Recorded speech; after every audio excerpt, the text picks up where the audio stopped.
Good morning. We are on our way to the Eminonu pier where we're gonna get the ferry. Basically, the next stop is gonna be the Besiktas quartier where we're gonna visit the Dolmabahce Palace, and also we want to explore Besiktas area, which I never been, Maya neither, so it would be nice to explore. After that, we're gonna get another ferry and move towards one of the nicest mosques that you can see in Istanbul, called Balik Ekmek. Are you excited? Yeah. Yeah, it's really nice. It's like this marble mosque sitting right on the coast, so we can't wait for that. It's a little bit cloudy today, it's also windy, so today and tomorrow is gonna be windy. It feels like a little bit less windy than yesterday, right? Yeah, we are going to be on a ferry as well, so Yeah. I've slicked my hair back for the wind. Probably gonna be very windy on the ferry still. We were excited because it's the first time we getting on the ferry. Let's see how it's gonna be. Also, we are unsure on the ferry schedule, so we're just gonna try our luck.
Safely to Besiktas, and now we are walking towards the Dolmabahce Palace. We're probably gonna just explore it from the outside, and then I can't wait to dive into the Besiktas area, which is right behind me, and just get into the hustle and bustle of the city, because we're still haven't done like proper shopping, and apparently Besiktas has better prices than Galata area and Sultanahmet, which are more touristy. Hopefully we'll be able to find some good stuff there.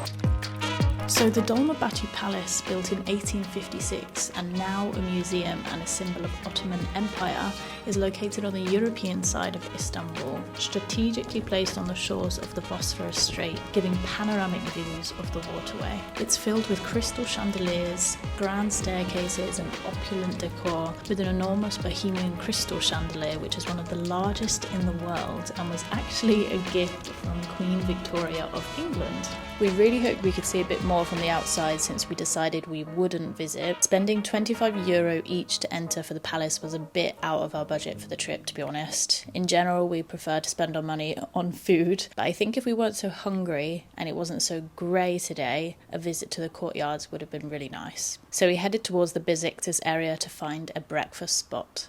So within the Besiktas area, we found a cafe called Cumbali Kahvalti, and it's very, very cheap prices compared to where we've been eating. Obviously, we're in the more touristy area. This area is way more residential, and it has quite nice bars, and even the alleyway that we're on now, there's tons of places to eat.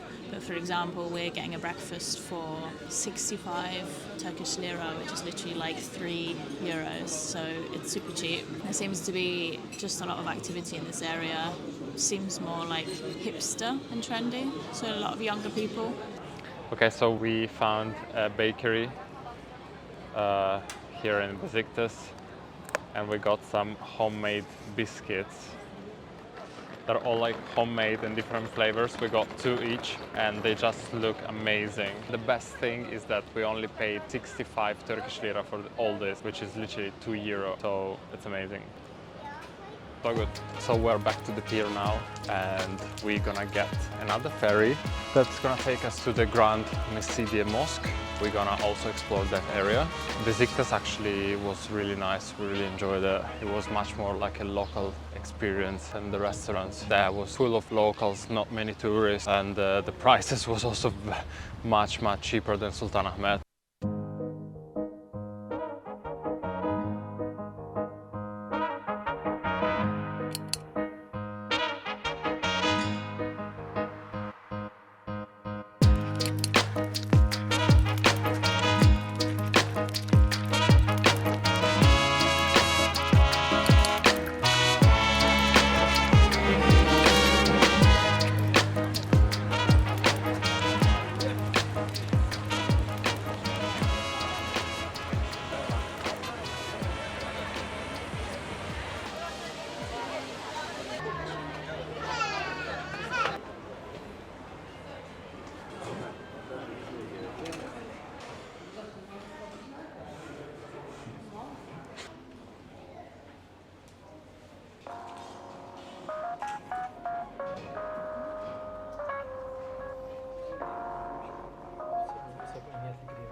So we just visited the mosque and it was really nice actually. Much smaller than Hagia Sophia and Blue Mosque, and there were actually some people praying, so we didn't feel like taking many videos. So now we're gonna explore Ortaköy area, which looks quite touristy and has lots of stands and lots of souvenir shops, and maybe we will find also a nice place to have baklava as well. Let's see. We've been eating too many sweets, but maybe there is still some space for a baklava.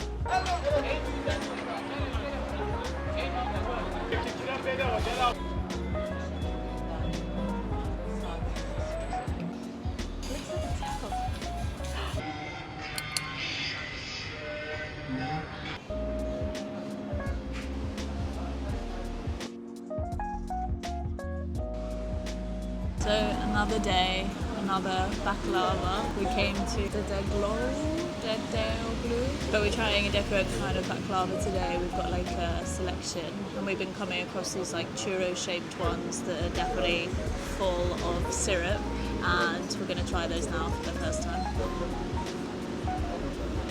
Cheers.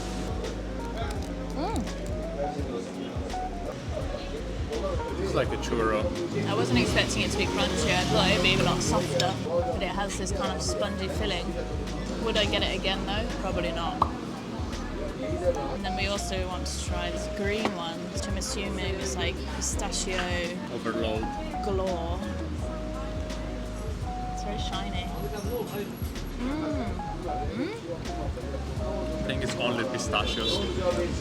Yeah, it's very nutty. I felt like it had citrus in it though as well. Kind of exploded in my mouth with like a sour taste. Very nutty though. Very nutty. Nice though.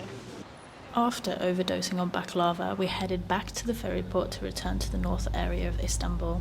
And just as the sun was coming out, we managed to get a much better view of the Dolmabahce Palace from the sea than we did this morning, before this Turkish waiter then harassed us to buy some drinks. Cappuccino, sıcak çikolata, espresso.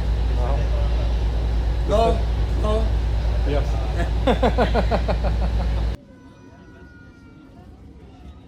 We have not managed to satisfy our shopping cravings, so we've come to a super large shopping mall that we'll have a look around before we go for dinner this evening. So we'll show you what it's like inside. From the pictures it looks quite large and really cool.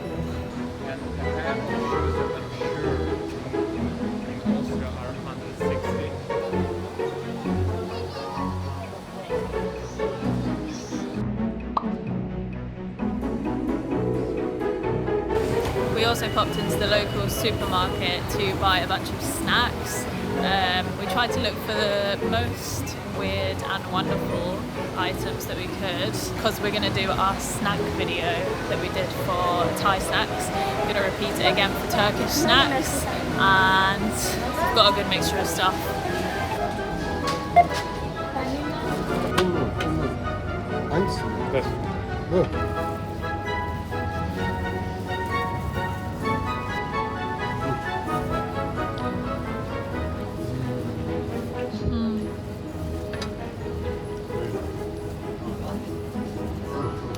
Sour. Spicy.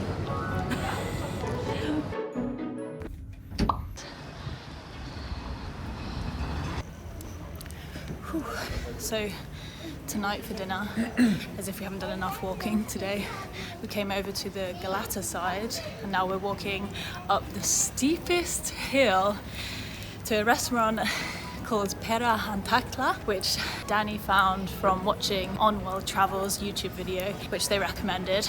I think it's quite fine dining, so we're kind of excited. Yeah, we gotta earn the dinner. Yeah. Okay, so today on the menu, we actually both went for lamb chops because we were feeling like not anything too heavy.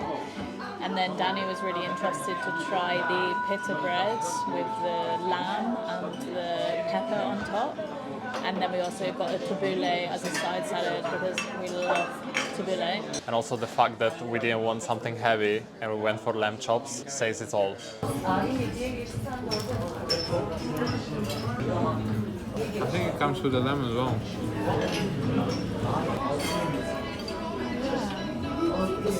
To make it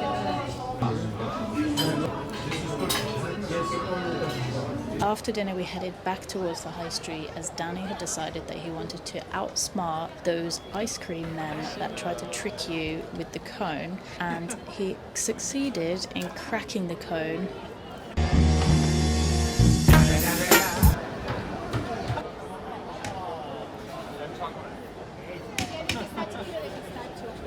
And then later when paying for the ice cream, he realised it was equivalent to €6, which is super expensive. But I guess that's what you pay for that brilliant experience.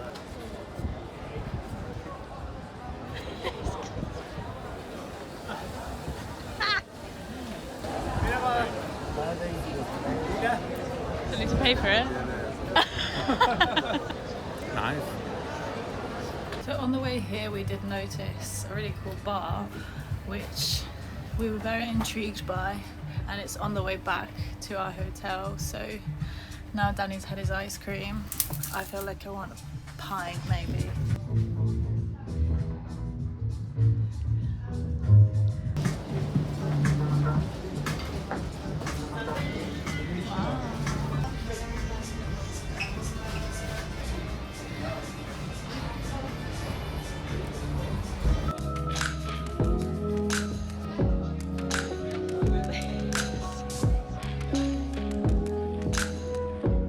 The city is so beautiful at night. It's absolutely thriving and people are just constantly eating.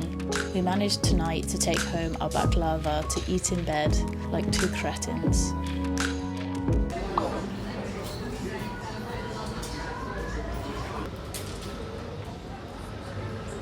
It's 9 o'clock in the morning and the Grand Bazaar is already so busy. We thought we're gonna come here earlier, so it's gonna be quiet, but yeah, it's just already quite busy. Many people, many tourists, and because yesterday was closed, yesterday was Sunday, that's why probably today is like already super busy.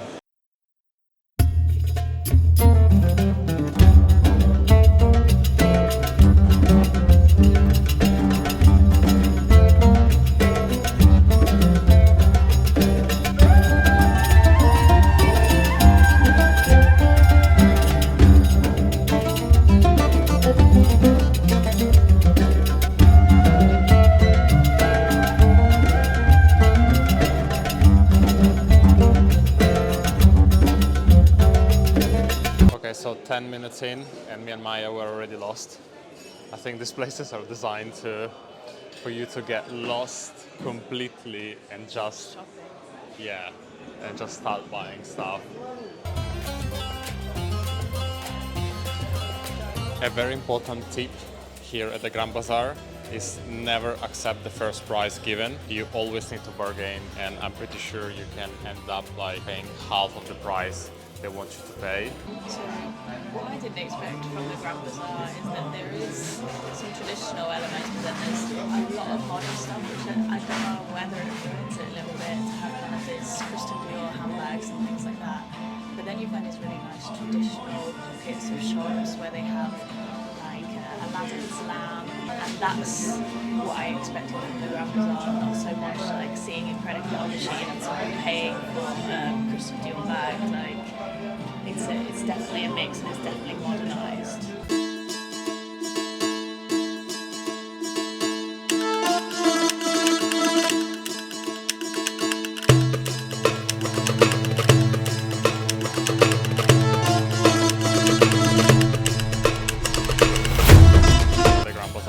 We entered thinking not to buy anything, but at the end we ended up buying and spending money again. So now we're gonna go to the Egyptian bazaar, which is, I think it's the spice bazaar, more authentic. You're not gonna be able to find fakes and clothes. And also we've been eating so much in the last few days, and now it's 10:30, and usually in the last few days by 10:30 we already had 2 breakfasts. Yeah, But I hadn't even thought about it. yeah, today we can't eat anymore, so we're so full still since yesterday. Probably we'll wait until lunch. Or maybe we can go to try the fish sandwich under the Galata Bridge. More bread. Yeah.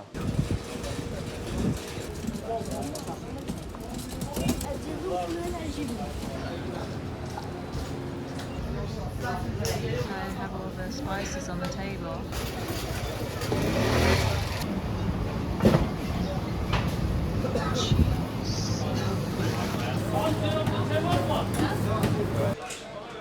So we're just about to enter the Egyptian Bazaar now, but on the way from the Grand Bazaar to the Egyptian Bazaar, there is so much shopping and so many stalls. There's this whole area in between with nuts and spices, chocolate, coffee, and it's just like an experience for your nose.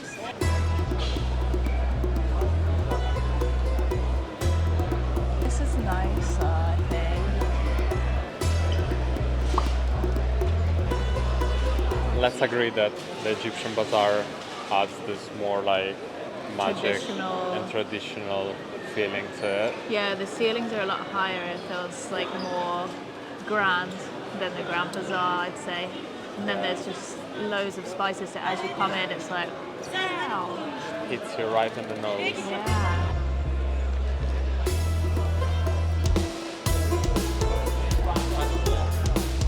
Spend money for your honey, he told us.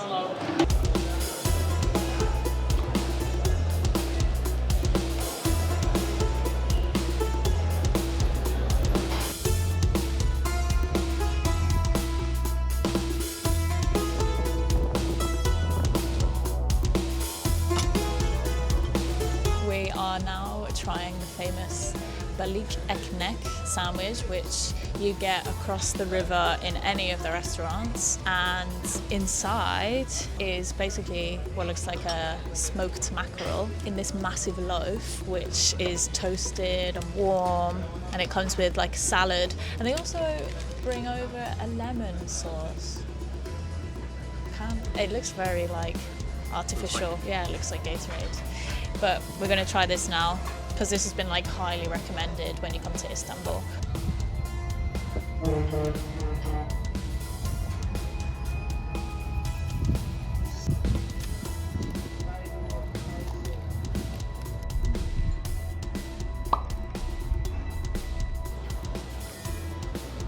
So we've arrived in the Balat area, where you find the colourful houses on all the unique street, and this area also has a lot of Jewish influence, and there's a few synagogues around. We're trying to also find the rainbow steps, which we've seen all over TikTok and Instagram. Yeah, and also we are moving towards the area where there are all these nice and picturesque, colorful houses. The area, it has this like narrow streets, and it's quite unique in a way that it's not as busy as Sultanahmet area. It's actually as well a little bit far away from the center, so we had to get a bus to get here, and like in 20 minutes.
for a coffee in the Balat area. I think it's called Balat Cafe. It was actually super stressful because there's a lot of like tourists. I literally just needed to go to the toilet, and then they were like stopping people from coming into the cafe, saying like you can come in for free, you need to eat, you need to drink.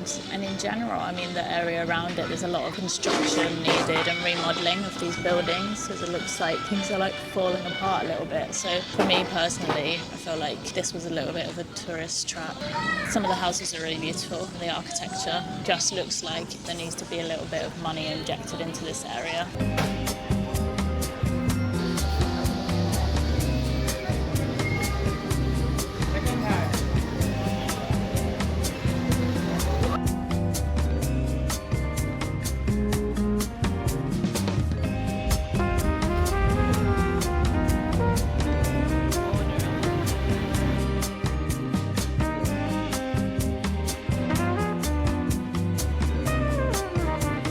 So we headed back to the hotel for what would be my birthday surprise of the evening. Danny had found a dinner boat tour on Get Your Guide that he thought would be really nice. What we hadn't expected was that this week in Istanbul had been particularly windy, and as someone who gets motion sickness from a swing chair, I decided there was a chance that I could potentially throw up all evening. And before the cruise set sail, we escaped back to solid ground and headed to the Sukhumvit area for a dinner on dry land.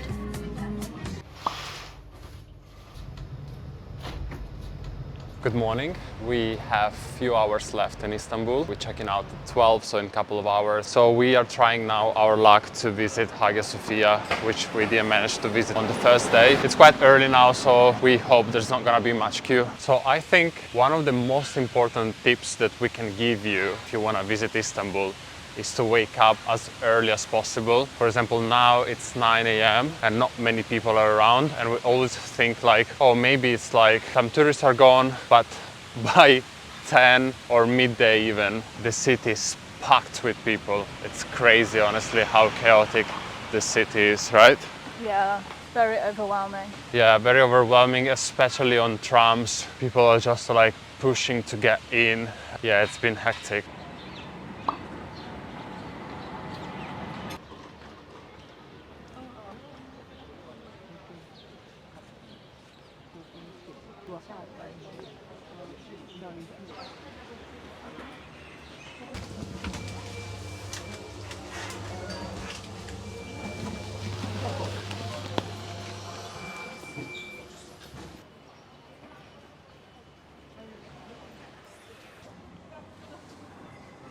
Okay, so another tip is to always to remember to bring something that covers the legs for the men and shoulders, legs and head for women. It's free in the other mosque, like the blue mosque, they give you something, but for Hagia Sophia you have to pay like 50 lira per person, yeah. Fit check, looking like we're about to get on a water ride. Yeah.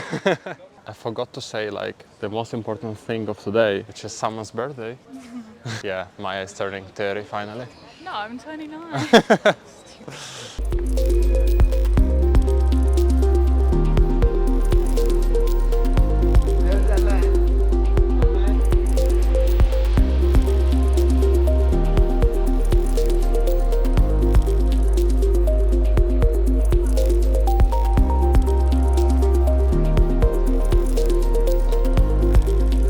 So what I was saying for a minute and a half after realizing that I forgot to press record is that this mosque, obviously you can feel it that it's like much more older than the blue mosque. This one has been built in 537 AD. Meanwhile the blue mosque in the 1600s-ish, and yeah, you can definitely feel it in the air, like it's quite old. It was built as a church first, and then throughout the years it became a mosque with the advent of Muslim religion. And This just shows like the religious shift socially. But still they kept at the entrance a mosaic from Jesus. With Virgin Mary. Yeah. Yeah. We heard the guide saying it, so.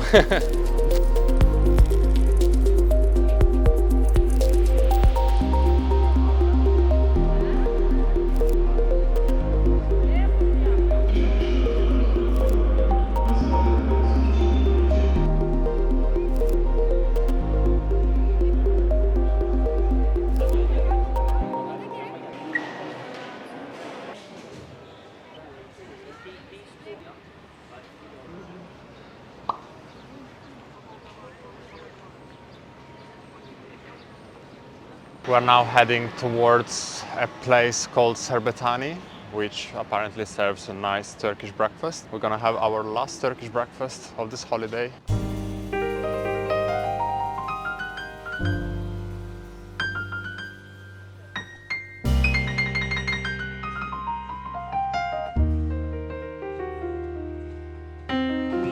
Have gone not for the big Turkish breakfast. I went for the pancake with cheese, and Danny's gone for the menemen, which is like the mixed egg with the peppers and the tomato, which is a really nice dish.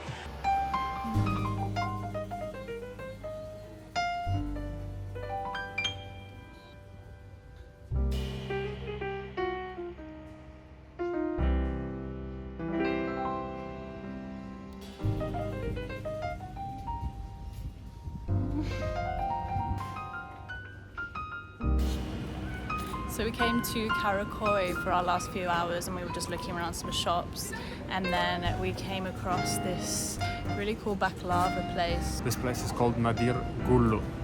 And then they basically have the baklava places on steroids, really, and then it's all self-serve, and there was just loads of people picking out the special baklava that they wanted and then taking it to the last hill.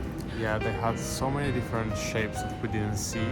Like they had also the circle or like a baklava burger. Yeah, it looked like a burger and pizza slices. Yeah, apparently this place is very famous. When you search for best baklava in Istanbul, this is one of the spots that comes out first. I think we're a bit baklavaed out there. Yeah, I'll be honest. we We've too much. had so much. I just feel even ill looking at it now. So we stopped for lunch. We've gone for basically what is the fish sandwich but in a durum wrap. And then Danny's also come to basically what is a soup restaurant, which is super cool. I've never seen that before. And it just has like 20 different flavors of soups. And then on the table it has different seasonings and then croutons and bread, which you can just help yourself to. Danny went for a lentil soup, which he's loving at the moment. And you just squeeze a bit of lemon into it and it's... But we'll see how the fish wrap tastes. It's so much richer than the classic Balik Ekmek. It has lots of spices and then this time onions as well, like a nice salad. The fish was like grilled with many spices, so it's very, very flavorful. Really nice actually. I think it works better in a wrap.